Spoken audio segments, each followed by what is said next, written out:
이 본문은 당시 구약 교회가 출범하자 바로 가르친 예배이죠. 어느 시대 교회이든지 그리스도의 교회로 시작이 되면 예배를 하죠. 하나님 앞에 나아가서 공식적으로 예배를 합니다. 6일간 일하고 7일째는 쉬면서 하나님 앞에 나아가서 전념을 다해서 절을 하고 하나님 말씀을 듣고 하나님과 교제하고 우리 상호 간에도 교제하고 교회는 다 그렇게 하죠.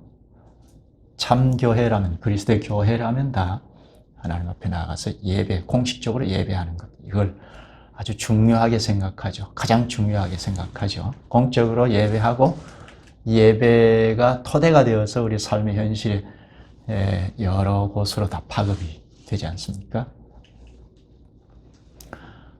이건 하나님께서 천지 창조를 하실 때 정신과 같은데요. 창세기 1장 2장에 6일간 일하시고 창조하시고 7일째는 안식에 들어가셨죠. 그때 사람도 안식에 참여해서 하나님의 창조물을 보고 기뻐하며 창조주 하나님을 노래하고 찬송하고 예배이죠.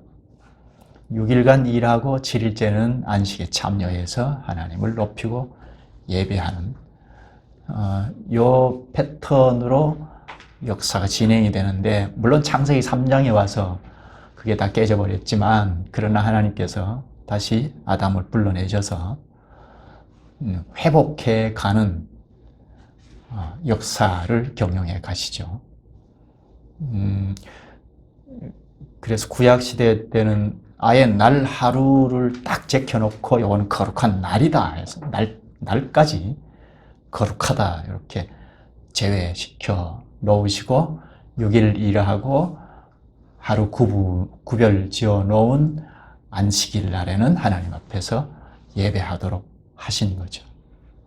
그러니까 구약시대 타락한 이후에도 6일간 일하고 하루 쉬면서 하나님 앞에 공식적으로 예배하고 6일 일하고 7일째 쉬면서 하나님 앞에 예배하고, 이게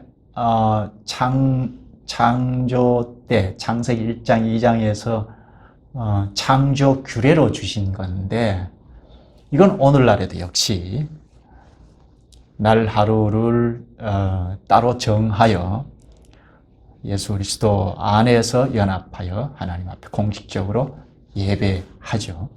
이건 정신은 오늘날에도 마찬가지 여전하죠.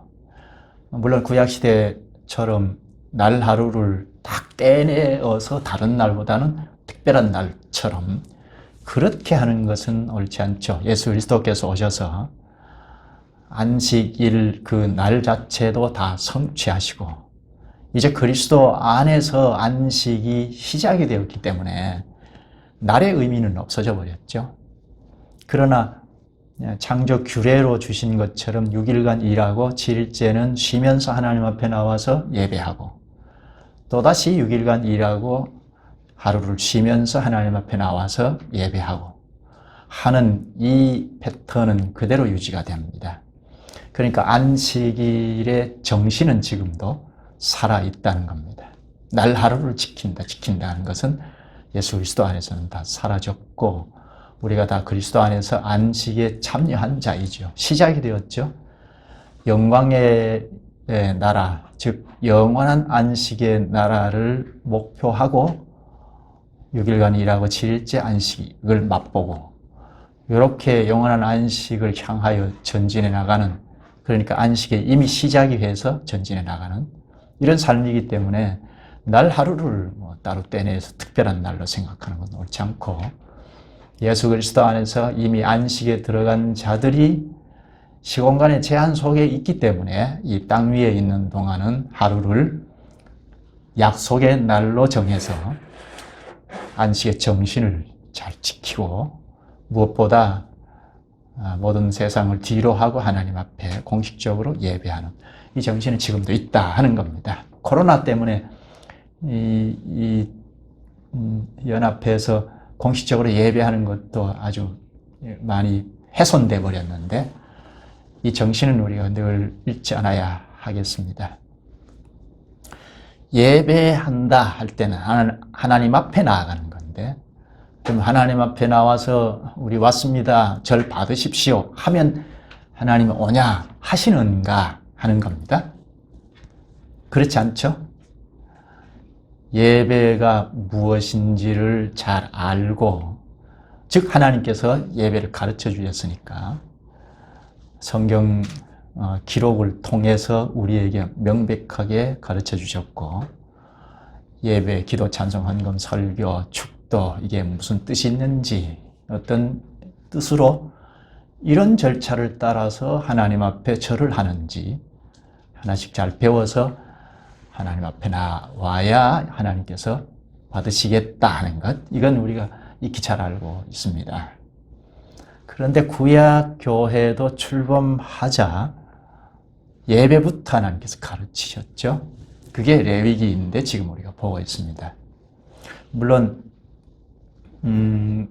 그 전에 애굽에서 노예 생활을 할 때 하나님께서 구출해 내시고 여기 눈으로 볼 수 있도록 구원은 이것이다 하고 가르치신 거죠. 애굽에서 노예 생활에서 구출하셔서 이게 구원이다 하고 가르치시고, 시내산 아래까지 불러 모으셔서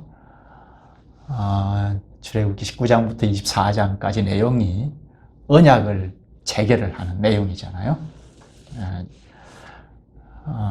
제사장 나라가 되게 할 거다 하시면서 언약의 내용을 주시고, 십계명을 현실적으로 잘 지킬 수 있도록 율법이죠. 율법을 주시고 24장에 가서 공식적으로 언약을 체결하죠. 그래서 공식적으로 구약교회가 출범하는데요. 그리고 이제 바로 예배 절차 방식을 가르치시죠. 물론 그 사이에 내가 너희와 함께 하겠다, 성막을 건축하라 하셔서 성막을 건축하게 하셨죠. 성막을 건축하자 하나님께서 거기에 임재하셔서 이들과 이제 함께 하겠다 하셨는데 바로 만나겠다 오라 하고 하시지 않으셨죠. 모세도 하나님께 나갈 수 없었죠. 이런 절차를 따라서 오라 하고 가르치신 것이 바로 레위기이다 하는 것 우리가 익히 잘 압니다. 그러니까 레위기는 당시 제사법, 예배법이죠. 당시에는 그렇게 하실 수밖에 없었는데, 하나님 앞에 가서 절을 하고 하나님이 오냐 하고 받으시고 말씀하시고, 그렇게 하려면 하나님과 관계가 회복이 돼야 가능하죠. 반목 관계에 있었죠. 죄인으로 살고 있는 상태에서 아무나 하나님 앞에 갈 수 없기 때문에, 이거는 예수 그리스도께서 대속 사역을 일으키신 이게 핵심이죠. 그리스도의 대속 사역이 역사의 현실 위에서 이루어지기 전이니까, 구약시대 때는 예수 그리스도를 그림으로 하는, 모형으로 하는 제물을 정해 주셔서 그 제물을 하나님 앞에 나아가서 가르치신 대로, 하나님이 가르치신 대로 절차를 따라서 제사하면 하나님 만나주시고 말씀도 하시고 교제하시고 하시잖아요.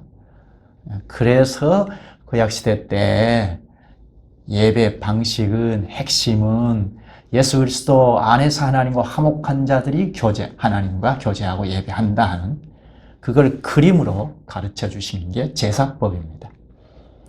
그래서 여기 레위기에서는 제사법을 하나씩 아주 자세하게 가르치시지요.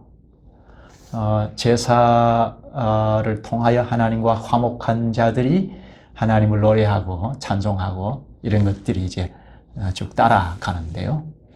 근데 핵심인 제사법부터 아주 자세하게 가르치시는데, 오늘은 화목제는 이렇게 드려라 하고 가르치십니다. 화목제는 하나님과 화목한다 하는 것이 핵심입니다. 하나님과 반목죄로 말미암아 반목관계에 있었는데, 죄라는 것은 하나님 없다 하고 내가 주도권 가지고 생각하고 말하고 행동하는 거잖아요. 그러니까 하나님과 관계가 될 수 없죠. 그래서 하나님께서 화목제를 당시에 예수 그리스도 안에서 화목할 수 있다는 걸 그림으로 그리듯이 화목제를 내셔서 가르치신 것입니다. 반목 관계에 있는 자들이 화목제를 통하여 화목한다 하는 것, 그리고 화목한 자들이 화목제를 드릴 경우에는 그 화목이 더 깊어진다, 하나님과 평화한다. 이게 이제 핵심입니다. 그리고 화목제의 독특한 점은 공동 식사를 한다는 것. 다른 제사와는 다르죠. 다른 제사는 공동 식사가 없는데 화목제는 하나님 앞에 드리면 하나님께서 받으시고 제물을 다시 돌려주시는, 이걸 가지고 고기죠. 고기를 가지고 예배자, 가족, 친인척들이 공동으로 식사하는, 이게 화목제의 독특한 점입니다. 이건 마치 오늘 우리가 성찬 예식에 참여해서 공동으로 식사하는, 성찬식하는 것과 같습니다. 성찬식의 근원지라고 할 수 있죠. 화목제를 보면 우리가 예수 그리스도 안에서 하나님과 화목한 자들이, 그건 예수 그리스도께서 살이 찢기고 피를 흘림으로 우리가 하나님과 반목관계에서 화목관계가 됐으니까 예수 그리스도의 찢긴 몸과 피를 가리키는 떡과 잔, 떡과 포도주를 상에 차려서 공동으로 식사하는, 이게 성찬식이잖아요. 그 성찬식의 근원지가 바로 화목제를 잘 보면 잘 알 수가 있습니다. 이렇게 화목제는 하나님과 화목한다 하는 것, 그리고 독특한 점은 공동 식사가 있다는 것, 이 점을 생각하면서 말씀을 좀 더 깊이 보겠습니다. 오늘 본문의 구절을 보면 1에서 5절까지는 화목제를 서로 드리는 것을 설명하죠. 또 6절에서 11절은 양으로 드릴 때는 이렇게 하라. 그 다음에 12절부터는 염소로 드릴 경우에 이렇게 하라 합니다. 각각 제물만 다르지 제사하는 절차 방식은 똑같죠.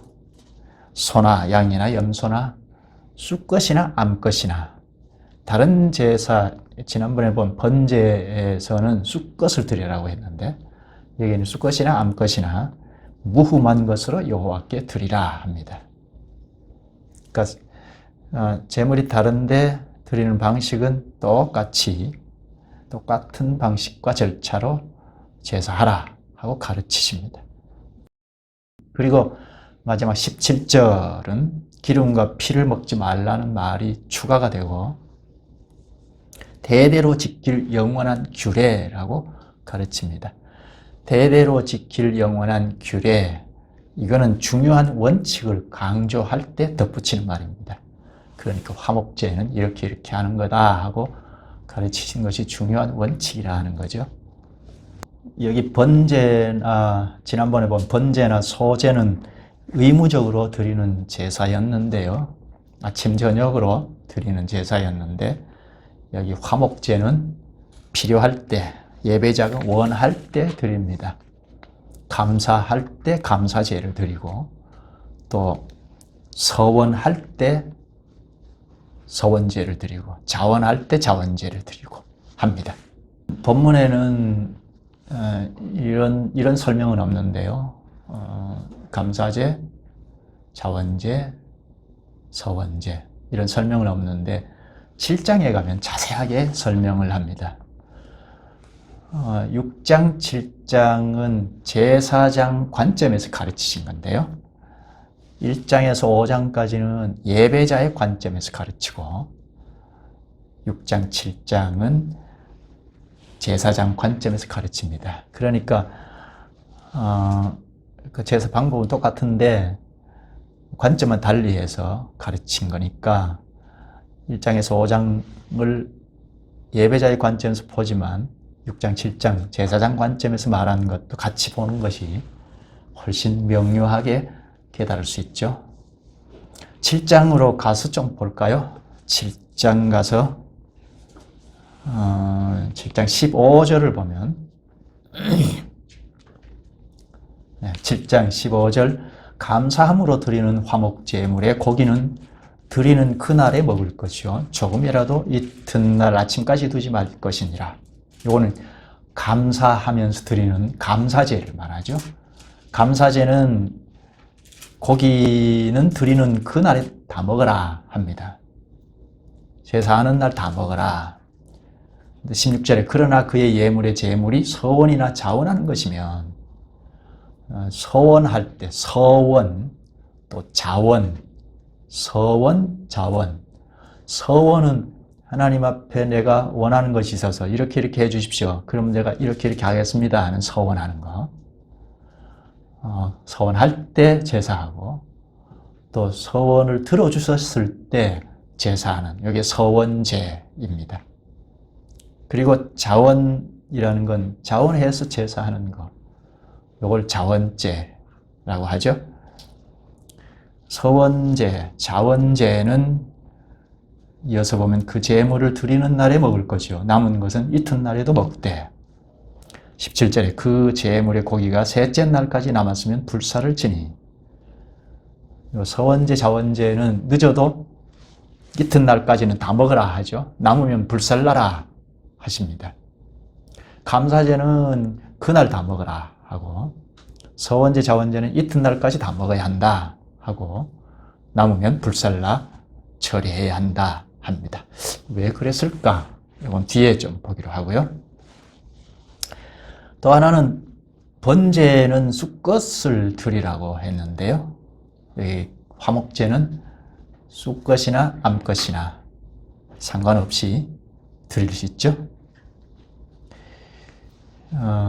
소나 양이나 염소, 암것이나 숫것이나 다 드릴 수 있습니다. 다만 여기 비둘기는 빠져 있죠. 새는 빠져 있습니다.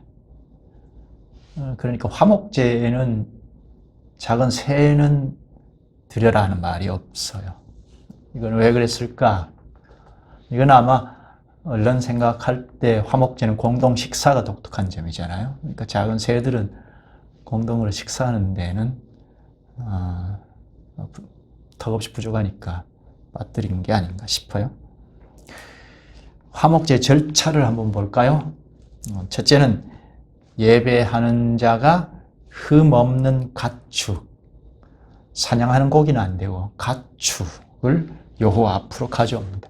여호와 앞이라는 것은 회막문 앞으로 가져오는 거죠. 이렇게 짐승을 제물을 가지고 와서 제물에 안수한다 하는 것. 이건 번제를 배울 때 우리가 다 배웠죠. 짐승에게 안수한다. 지그시 손만 얹는 것이 아니고 지그시 누른다고 했죠. 무게 중심이 제물인 짐승에게로 옮겨가게 한 거죠. 이게 무슨 뜻일까? 두 가지 뜻을 가졌는데요. 전가한다는 것과 대신한다는 두 가지 뜻이 있는데 안수는 전가, 이건 한문인데 어려운 말인데 남에게 넘겨 씌운다. 이게 전가라는 말입니다. 안수한다는 건 제물에 내 죄를 넘겨 씌운다. 그러니까 짐승에게 내 죄를 넘겨 씌운다. 이게 전가의 뜻이 있고 또 대신한다는 것은 짐승이 예배자인 나를 대신한다 는 뜻이죠. 그런데 이 화목제를 잘 보면 죄를 지어서 화목제를 드리는 경우는 드물고 대개 죄 없이 화목제를 드리는데요. 그러므로 화목제물에 안수한다는 뜻이 전가, 넘겨 씌운다, 죄를 넘겨 씌운다 그런 뜻보다는 제물이 나를 대신한다 하는 뜻이 더 강합니다.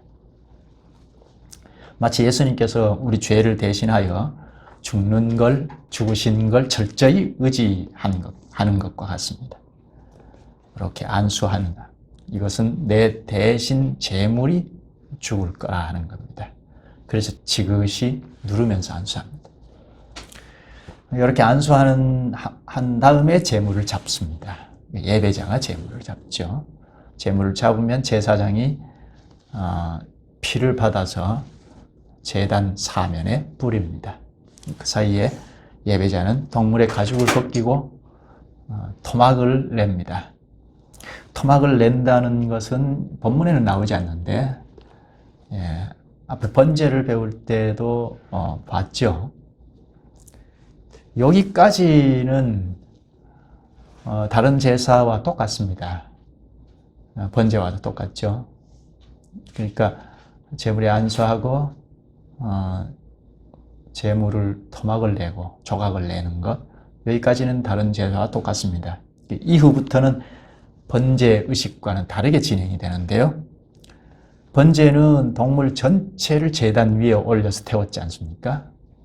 그런데 화목제는 제물의 기름만 태웁니다. 내장을 덮고 있는 기름, 그리고 기름하고 콩팥을 둘러싸고 있는 기름, 그리고 간 주위에 있는 기름, 이 기름을 다 제거하고 콩팥하고 요걸 여호와께 드린다 하는 정신으로 제단 위에 올려놓고 불로 다 사릅니다.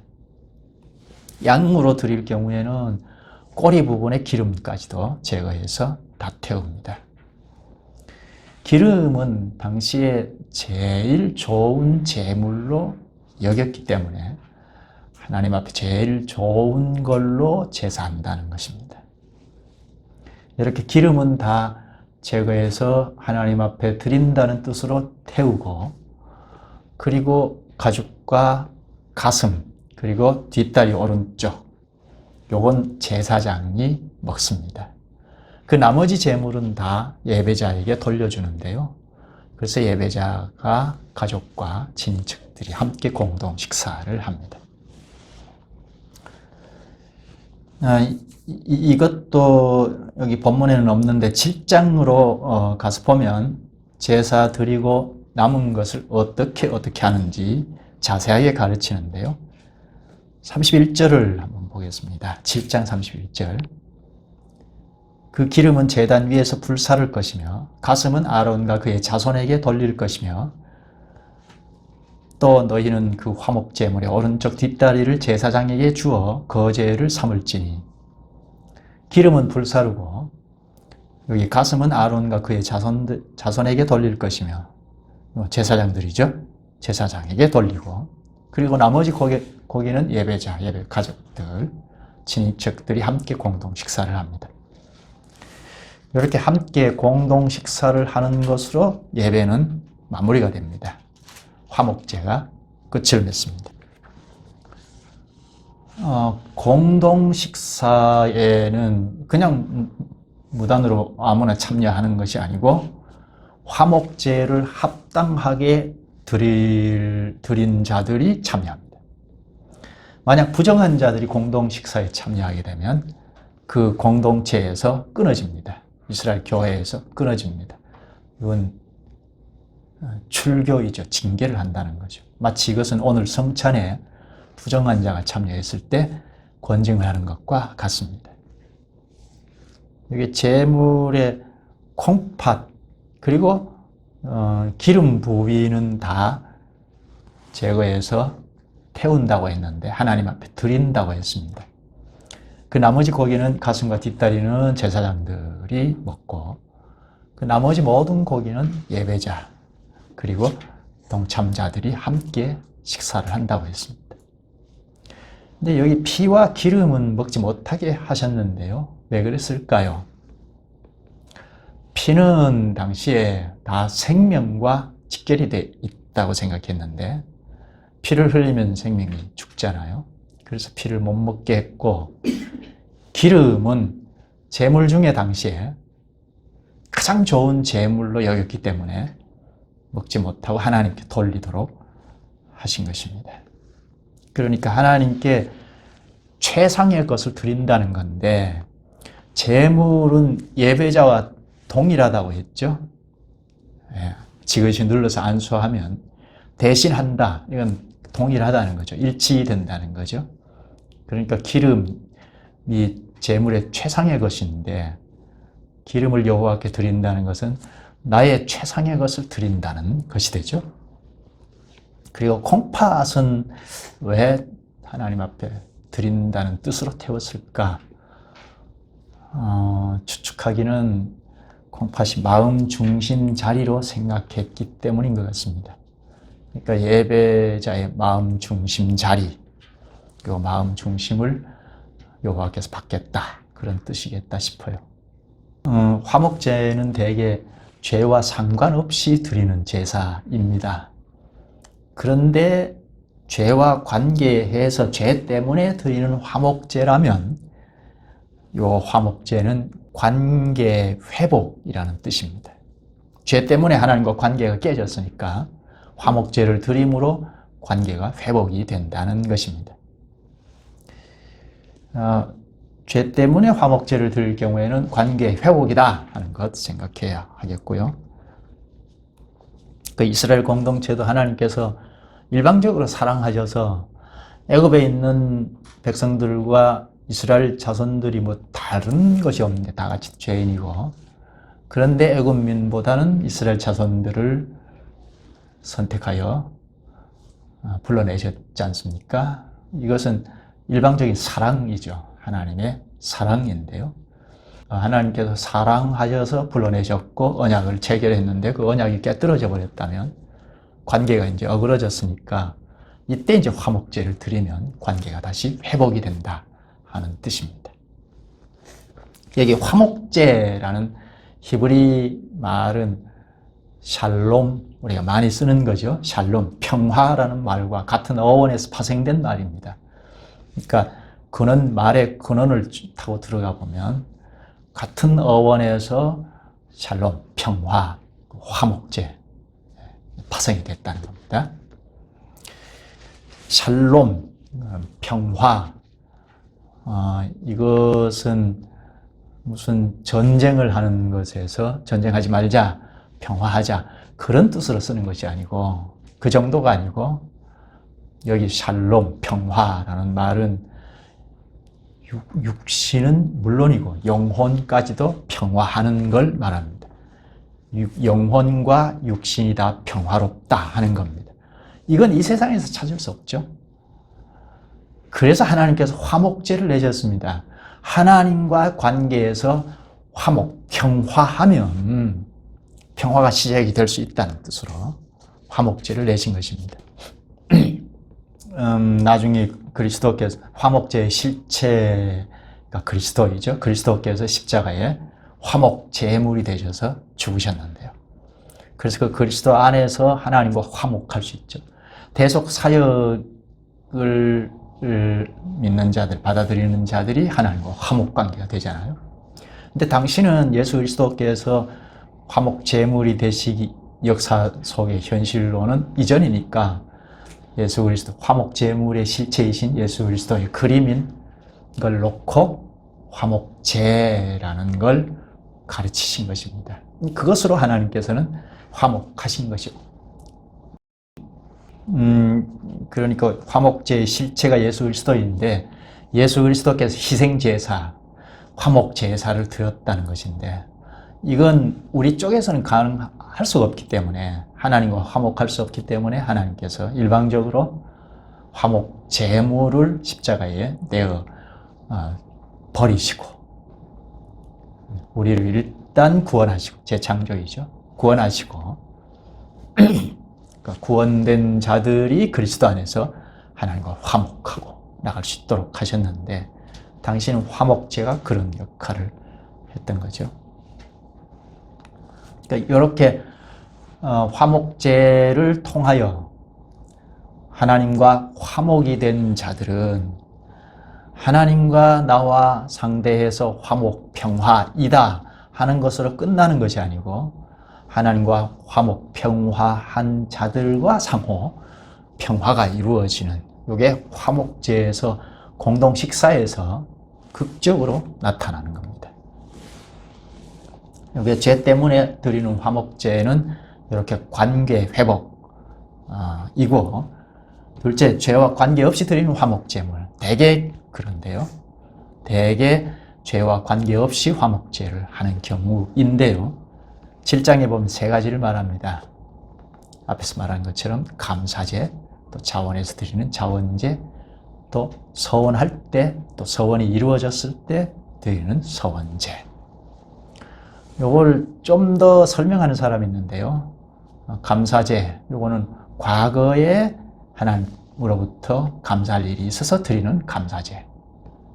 또 자원제는 현재 하나님께 감사하고 또 헌신하고 할 때 드리는 화목제.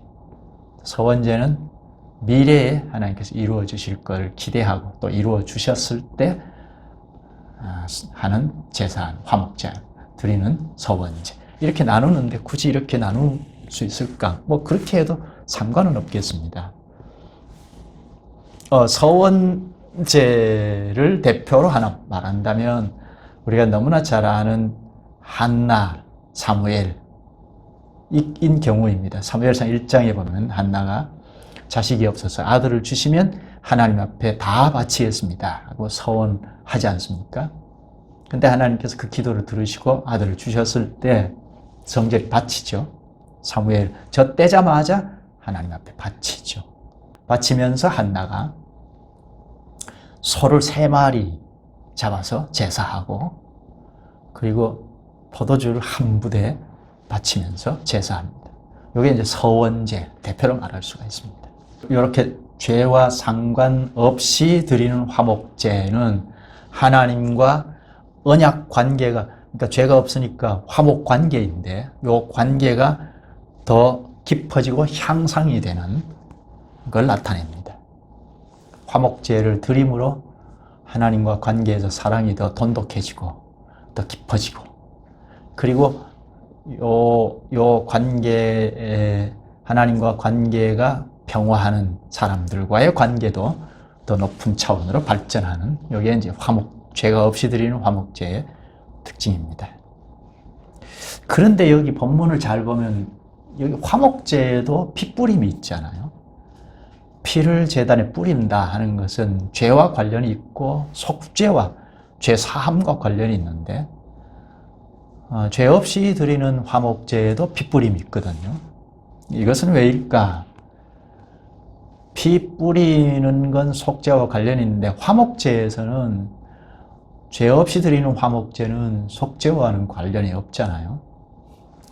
그런데 하나님과 평화가 깊어지는 화목제에서도 죄를 용서받아야, 사람은 죄와 뗄 수 없는 존재이니까 죄 사함을 받아야 한다는 걸 상기시키기 위함이 아닐까 싶어요.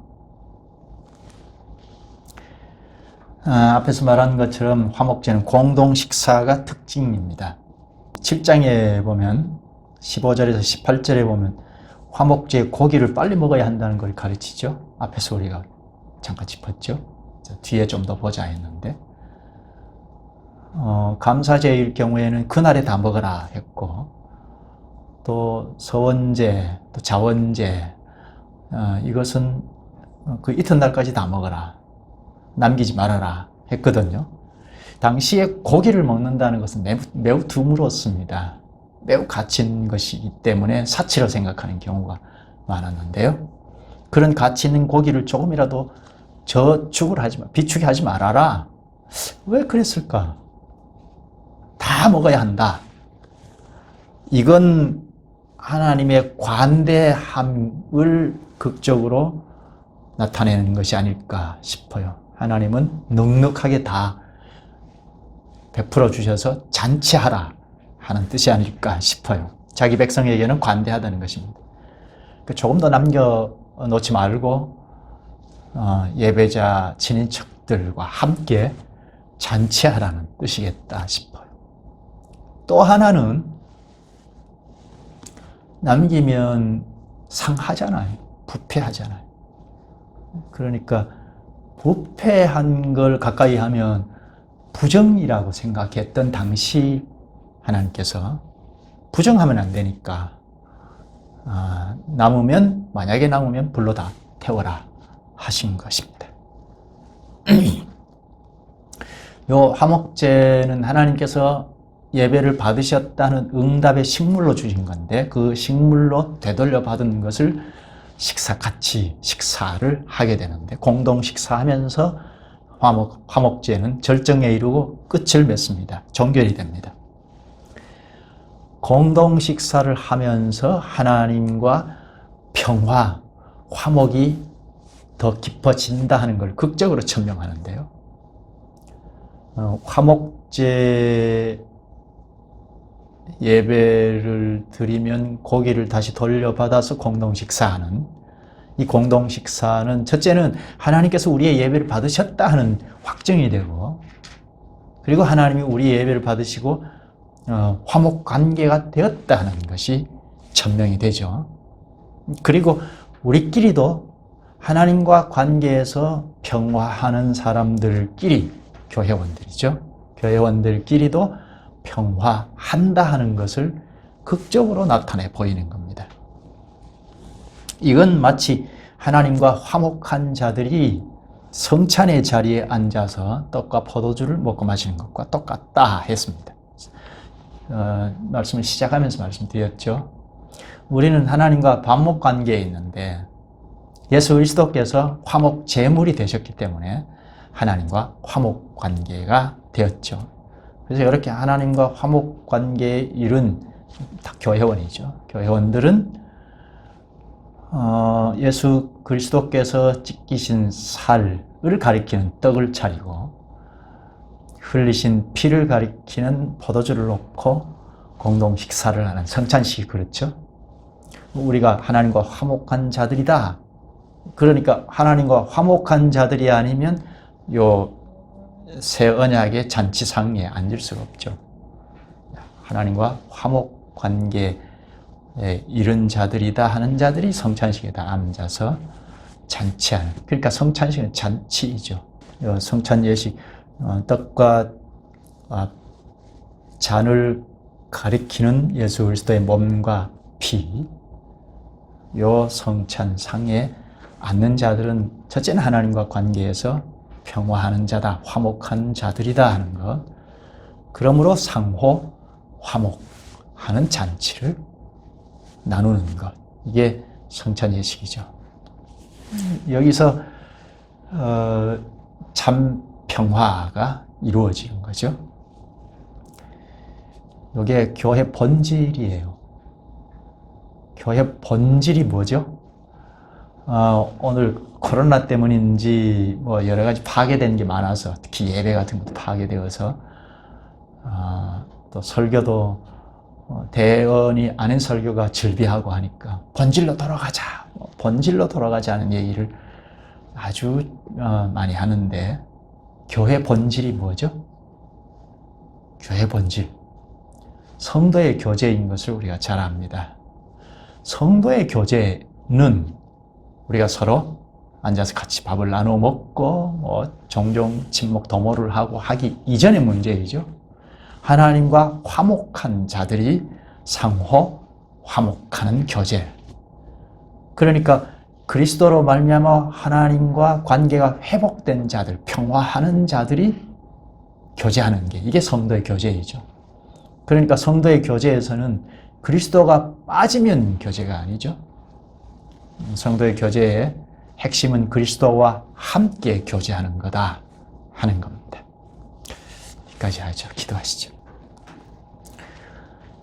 자비하신 주님, 주님께서 화목 제물로 그리스도를 보내사 우리를 대신하여 죽고 피 흘리신 사실, 이를 주께서 받으시고 저희를 받으셔서 주님과 화목하는 영광을 허락하셨사옵나이다. 또 저희 상호간에도 화목할 수 있도록 공동 식사가 당시 화목제의 특성인 것도 가르쳐 주셔서 화목제의 실체인 그리스도께서 화목제물이 되신 그 뜻을 깊이 인식하게 하시옵나이다. 그리스도의 희생제사로 저희가 영생에 이르게 된 은혜를 깊이 인식하면서 저희 서로를 위하여도 나누고 하나님의 평화가 더 향상되게 하시기를 구하옵나이다. 저희는 도무지 상상할 수 없는 하나님의 영광을 화목 제물이 되신 그리스도 안에서 맛보게 하시기에 영원한 안식에도 이를 자들인 것을 이 자리에서 이미 맛보게 하시기에 옆에 형제를 위하여도 늘 아낌없이 베푸는 것이 마땅한 일임을 크게 인식하게 하시옵소서. 예수님 이름으로 기도하옵나이다. 아멘.